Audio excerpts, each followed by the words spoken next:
So I'm going to get there in a moment, but I get this. It's a very clear story. Your reading's very clear. And it's, you know, the same necessity. I said it for Libra as well, I think. Necessity is the mother of invention. So there's a need here. There's a lack for something. You're very aware of it. Maybe it was your season that showed you that.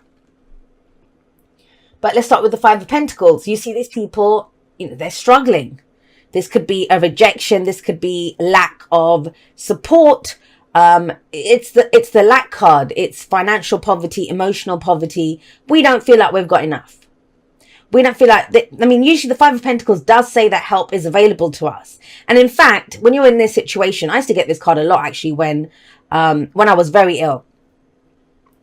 And it was that card of it. Not only does it show you that, you know, help is available, but sometimes there's strings attached to that help. So I get that. Maybe that's why they're not going in. They don't believe in that religion, or, you know, and that they're going to be told that you have to kind of believe in this religion if you want to get help from us. So there could be that. But it will also show you who is there for you and who isn't. Who is there for you and who isn't. The Five of Pentacles, it really did that for me. So that's one of the messages around the Five of Pentacles. Fives are the agents of chaos. And they feel very intense when they're happening. So I want to reassure you, if you're coming into this with, you know, no one really supports me, or I'm not making the money that I need to go ahead and do whatever's the plan that's coming in here, that it won't always be that way. You know that I do energetic messages with the cards, but I'm going to give you a mundane, which is a specific message, which I try to... Those are for personal readings, but if it comes through in an energetic general read, I will give it to you. And this is the one that comes through here. So somebody needs to hear this. Is, I get it. Right now, you are you're working hard to make ends meet. You're juggling a lot. It doesn't have to just be in work. It may be that there's a lot of effort going into this, right? To try to make a relationship work. Like you guys are struggling right now in whatever sense. And that relationship can be romantic, family, friends, whatever. But there's a lot of this juggling going on, trying to figure out, well, is this right? You know, how do we make this work? How do we stop the struggle? So this could, at the mundane level, be someone who's working 2 jobs to make ends meet.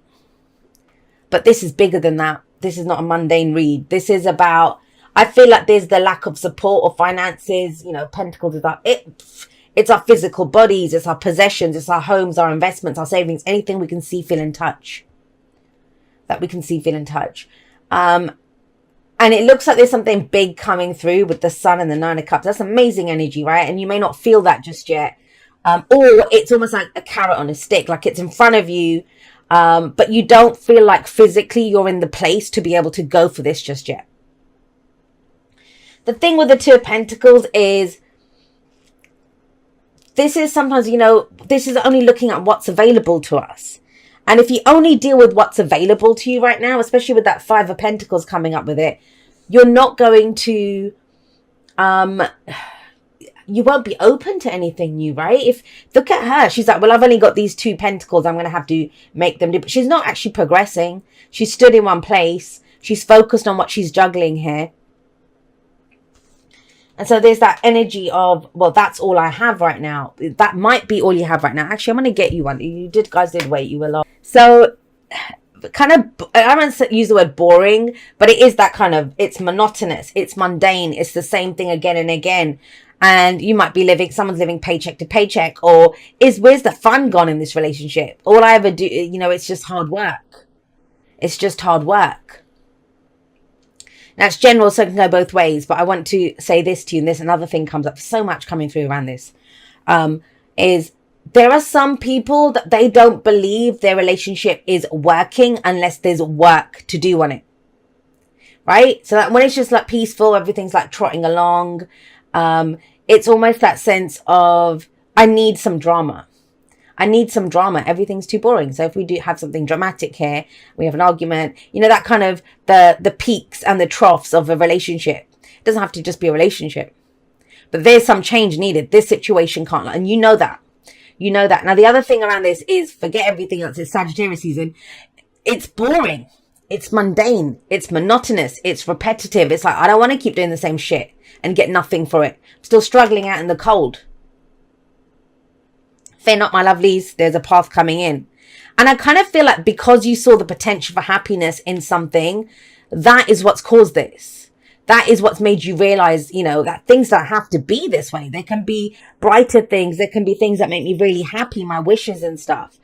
And with the Page of Wands coming up as a clarifier for that, the Page of Wands is the least serious court card out of all of the court cards. Doesn't think long term. Neither does the Fool, really.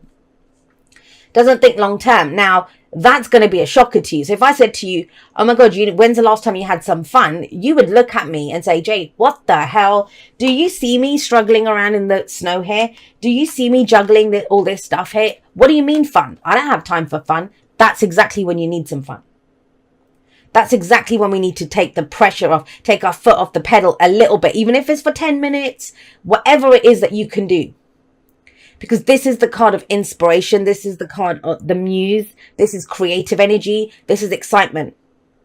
This is playful energy.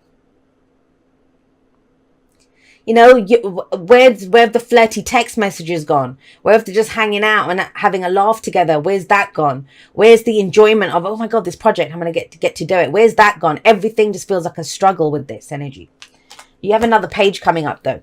So I love the Page of Swords. So the Page of Swords, it's about being brutally honest with ourselves, with other people. But how do we be brutally honest? It's finding out the context of that truth.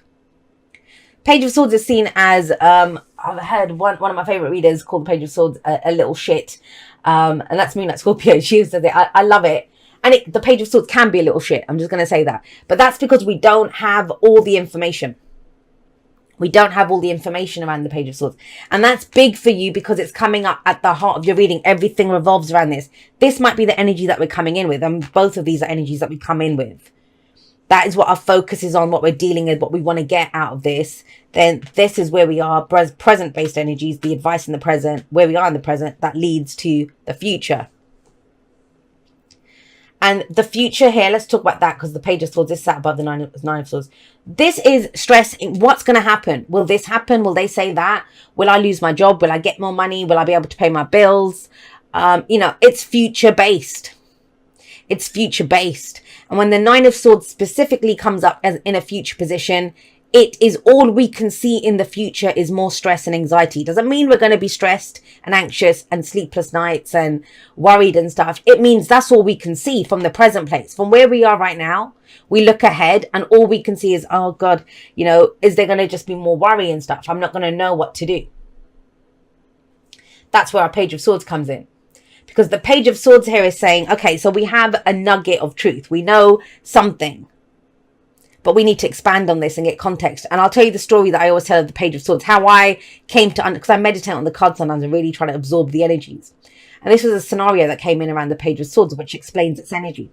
So imagine my friend, who's the Page of Swords, comes up to me and says, Jay, I saw your husband standing outside this motel with that, you know, secretary of his. Now, that's the Page of Swords. That is the truth. That is the truth. She did see my husband with his secretary standing outside a motel. But what's the context there? How do I know what they were doing there? I can jump to a conclusion. I can stress out. Is he cheating on me? Is he going to leave me? Is he going to do whatever? Like, you know, all we ever do is work and stuff. What the hell's going on here? So that's to get more information. That's the spy, right? That goes and gets more information. Now, I could, and that's how we use the energies. Think about that. So as the Page of Swords, I could be brutally honest with myself and say, look, you don't know here, Jay. You're getting kind of insecure now. You need to find out some more information. The lowest vibration of the Page of Swords is someone who's going to start trawling through their phone, hacking into their Facebook account or whatever to try to get more information to see who that is. That's the lowest vibration of the Page of Swords. Highest vibration of the Page of Swords is going to go up to that person and say, hey, were you outside so-and-so with your secretary the other day? And that's where you may find out, if you go that route, literally find out, and where he could say, yeah, you know what? All we ever do is work and do these jobs. We never see each other. There's no fun in our lives. I told my secretary to go and check out a motel that was up for sale, that we could buy it and run it as a family. Totally different story. Now, with that Page of Swords can also be a little shit. So I know I'm giving you a lot of a tarot lesson here, but it's important to understand. I see too many people just writing off shit at it. And that's a disservice to the cards, and it's a disservice to you. So the other thing is that friend who came and told me, the little Page of Swords who came and gave me that information, may have been doing it to break up me and my husband. Maybe she has a crush on me. Maybe she has a crush on my husband. You don't know, right? So that's why it's always on us to direct. With swords energy, it's always best to be direct and go and get the information that we need. So December is about getting the information that you need. Now that's one example of that energy. For others of you, it may be that there's something that you've seen with the sun coming up here, a potential for happiness. And maybe it's this situation that when you first got into it, it looked all bright and happy and oh my God, but now it's you don't have the money for it, or you don't have the energy for it, and there's so much going into it, and you thought it would be fun and playful, right? We see that little kid there in the sun, but it isn't like that anymore.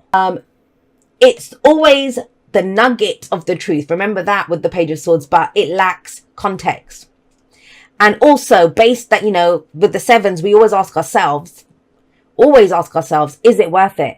So the Seven of Swords is it worth the risk? Is it worth, does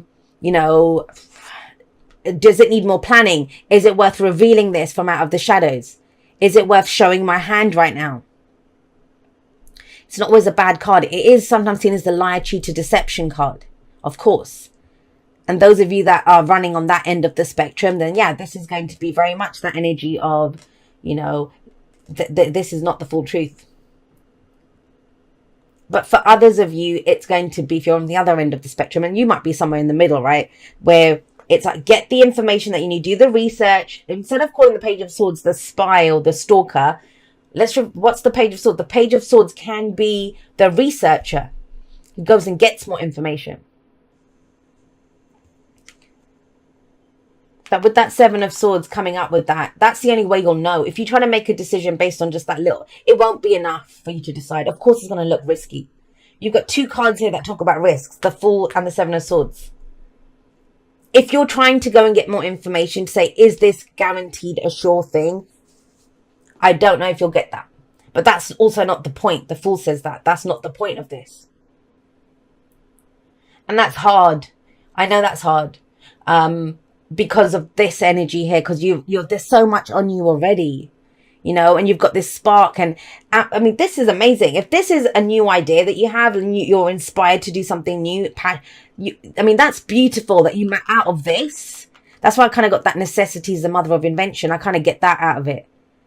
Wouldn't it be great if this happens? So there's some spark, but it's like you're not sure of yourself, or you're not sure how to take it out there, or what the information is. That's going to be key here. But any information that you get is always going to be, well, what's now? What's promised to me right now? What do I need to know right now? Because think about it. What are the guarantees? What guarantees do we have? What guarantees do we have? This could be you're afraid of someone stealing your intellectual property rights to something. So you don't know if you want to show it yet. Do I need to go and get it copyrighted? Or do I talk about this yet? Do I need to go and get it secured in some way? Because I don't want someone to steal from me. I don't, there's a lot of ways that this can come out. But at its core, this situation, whatever it's about, it's beautiful. It is beautiful. Please trust me on that. We have the sun coming up here. Like I said, this is the potential for great happiness. And when the sun comes out, everything's clear to us. So you have some really beautiful energy here. The sun, the Page of Wands, the Nine of Cups, where this could make me happy. This could make me really happy. This really appeals to my heart energy. And I'd love to go and do this. But I don't think you were planning on it being that difficult, or that you'd need to know so much. And the sun urges us, it's creative energy, it can be new beginnings, and it urges us to look at where the potential for happiness is and to go in that direction. Because whatever we focus on, because we're the suns, right, in the solar system of our lives, whatever we focus on, it expands, it grows. Whatever we give our attention to, whatever we feed energy to, with the sun coming up there. But that's big, and that's over the whole of our lives. So that's not in the shadows. And whenever I see the sun and the Seven of Swords coming up together, the truth always comes out. But there is more to this truth than you realize. There's more to this truth. And that can be remedied by a conversation with that Page of Swords there. The Page of Swords lacks tact and caution though. You know, have you ever spoken to someone where they don't actually mean anything bad? They're coming from a really lovely, especially if it's in text. I'm kind of getting text messages here for some reason. But, you know, and when we write in text, like 80%, is it something like 80% of the emotional intention behind it goes. And so people can come across as, you know, aggressive or defensive or being mean, and they're not. But it just lacks context. There's a lot of clearing up, and you may have already been doing that. You may have already been doing that. This is what we kind of know what's going on. So let's go forward. What happens in the present? We have the Nine of Cups. Nine of Cups is urging you. What's your heart's desire? What is your heart's desire? Not what you need to be doing, not what you should be doing, not all the shit that somehow Scorpio is left juggling and trying to figure out with that Two of Pentacles. That's also weighing up the pros and cons, right? But the Two of Pentacles look exactly the same in that Two of Pentacles. So how are you going to make that decision? There must be some more information that comes in. And so I would say, first of all, with the Nine of Cups coming up, please figure out for yourself if it even matters to you. Does it matter to you? For a lot of you, the answer is going to be yes, Jay, it matters to me. This is what my heart desires. This is what I want. That's the Nine of Cups, our heart's desire. It's the wish card, right? This is what we wish for. But it's difficult, right? Because I get it. And a lot of this it's stemming from this current situation, that Two of Pentacles, Five of Pentacles. Because it's like, this is what I wish for, Jay. But because of all this shit that's going on, I can only see more stress and anxiety and worry coming in. I don't know where it will go. Is it enough that I want this? Because I can't really figure out a way to make it happen. Thank you so much for allowing me to read for you. My throat's totally going now. Excuse me. Thank you so much for allowing me to read for you. Truly honored that you would do so. Whatever you get up to in December, please trust that you will get what you need, even if it doesn't look like what you want. Trust on that. Be open to messages, signs, synchronicities, however they come through, and you will know. Trust yourself to know. I will see you next time, my lovelies, but that's all for now. Goodbye.